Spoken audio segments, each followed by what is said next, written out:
রাজ্য সরকারের তত্ত্বাবধানে এত সুন্দর একটা গবেষণা কেন্দ্র এখানে আছে, আমি দেখে অভিভূত হলাম, বললেন বনমন্ত্রী অনিমেষ দেববর্মা।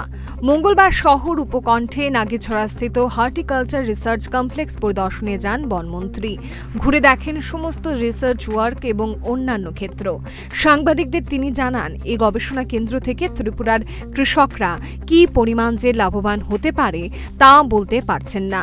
এগ্রিকালচারকে হর্টিকালচারকে এগিয়ে নিয়ে যেতে একমাত্র সংস্থা এই রিসার্চ কমপ্লেক্স।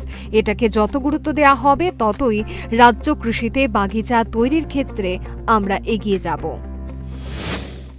আমাদের এখানে কৃষকদের মূল প্রবলেমটা কি হচ্ছে, যে আমাদের ফসল বিক্রি করে আমরা সেই মাত্রায় রোজগার করতে পারছি না। But good research and right research এই প্যারাডাইমটাকে কিন্তু চেঞ্জ করে দিতে পারে।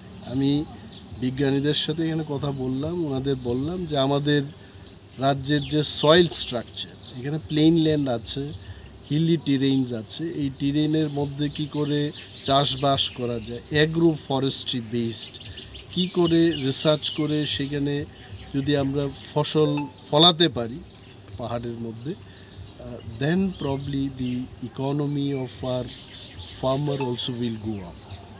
সেকেন্ডলি আমি বললাম যে ফার্মার্সরা যাতে করে উপার্জন করতে পারে, তাদের ফাইন্যান্সিয়াল স্ট্রেংথটা যেন আরও শক্তপুক্ত হয়, সেই ব্যবস্থাকে মাথায় রেখে গবেষণা করা উচিত, আমি এটা বললাম।